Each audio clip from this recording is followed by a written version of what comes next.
In 1950s America, Sunday dinner was sacred, something you could smell from the front porch. The roast had been in since church. The good tablecloth was out, and somewhere a mother was calling everyone to the table while the gravy thickened on the stove. For one afternoon a week, the whole family sat down together. No television, no rushing, just the clink of the good plates and a meal that someone had worked on all day. Most of those Sunday dinners have quietly faded away. We eat faster now, and we eat apart. But for anyone who grew up in post-war America, the smell of these 15 meals can still fill a room that isn't even there anymore. Let's set the table one more time. The 1950s were the golden age of the American Sunday dinner. The war was over, families were moving into the new suburbs of places like Levittown. The kitchens were new, and a generation of homemakers turned the family meal into something close to an art form. It wasn't about fancy ingredients, and it certainly wasn't about the new Swanson TV dinner that had just appeared on store shelves. It was about gathering everyone in one place and feeding them well. These were the dishes that did it. Number 15, tuna noodle casserole. We start with the dish that defined the era's comfort. Egg noodles, canned tuna, peas, and a can of Campbell's cream of mushroom soup, all baked under a crown of crushed potato chips. It was easy, it was cheap, and it fed a crowd. Every family had a version, and every kid had an opinion about it. Few dishes say 1950s American kitchen quite like that bubbling casserole dish. Number 14, stuffed bell peppers. Green peppers hollowed out and filled with seasoned ground beef and rice, then baked in tomato sauce until the peppers went soft and sweet. They came to the table standing upright in the pan like little parcels, one per person. And there was something satisfying about getting your very own. It was thrifty cooking dressed up just enough for Sunday. Number 13, Swiss steak. Tough, cheap round steak, dredged in flour,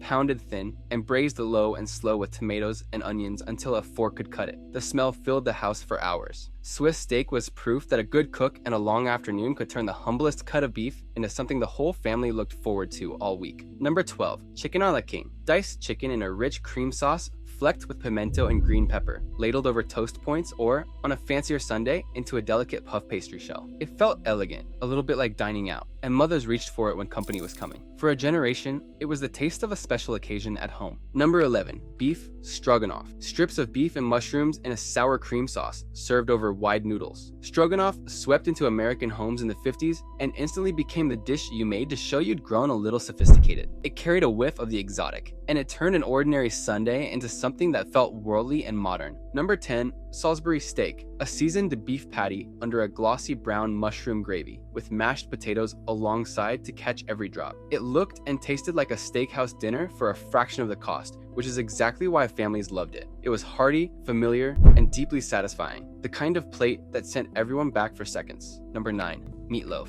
the Sunday workhorse. Ground beef, breadcrumbs, an egg, and a ketchup glaze, baked into a loaf and sliced thick at the table. Every mother had her own secret to it, maybe a trick from a Betty Crocker cookbook, maybe something passed down from her own mother, and every family swore theirs was the best. The leftovers became Monday's sandwiches, which made meatloaf the rare Sunday dinner that gave you 2 good meals. It was love you could slice. Number 8, the molded Jell-O salad. No 50s Sunday table was complete without something shimmering and jewel bright wobbling in the center of it. Lime gelatin with shredded carrots, or a ring mold studded with fruit and sometimes, daringly, vegetables. The molded salad was the showpiece, the dish the hostess was proudest of. It looked like the future, and it turned an ordinary meal into an event. Number 7, green bean casserole. Born in Campbell's test kitchen in 1955, when a homemaker named Dorcas Riley combined green beans with Campbell's cream of mushroom soup and crowned the whole thing with crispy fried onions. And it became an instant fixture and never left. It was simple enough for a child to help make and good enough for the head of the table. More than almost anything else here, it still shows up today, carrying the whole decade with it. Number 6, roast leg of lamb with mint jelly. For families who wanted to mark the day as truly special, there was a roast leg of lamb, studded with garlic, and served with a quivering spoonful of bright green mint jelly on the side. It was the Sunday dinner of springtime and Easter, the one that meant the good company was coming and the best dishes were coming down from the high shelf. Number 5, the glazed Sunday ham. Scored in a diamond pattern,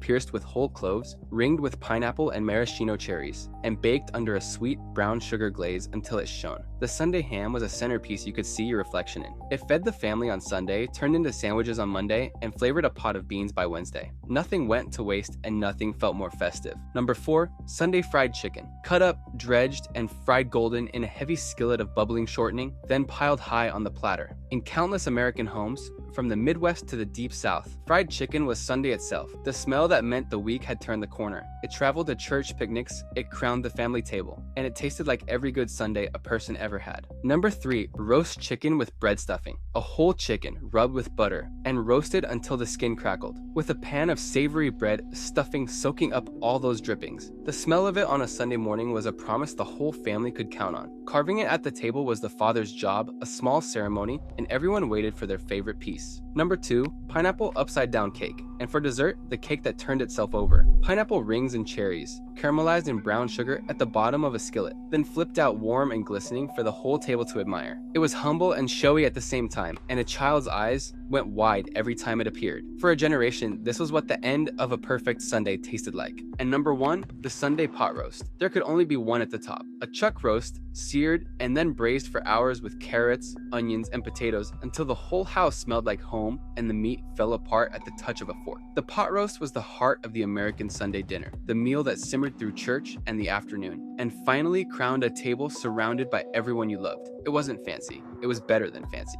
It was the taste of a family all in one place for one more Sunday. The tablecloths got folded away, the kids grew up and moved on, and somewhere along the line, Sunday stopped being a day the whole family gathered around a roast. But the memory of it lingers, warm as a kitchen with something good in the oven. If one of these brought back your own family's table, tell us in the comments which dinner you'd give anything to sit down to one more time. And if you'd like more of these warm corners of American life brought back to the screen, subscribe and we'll keep a place set for you.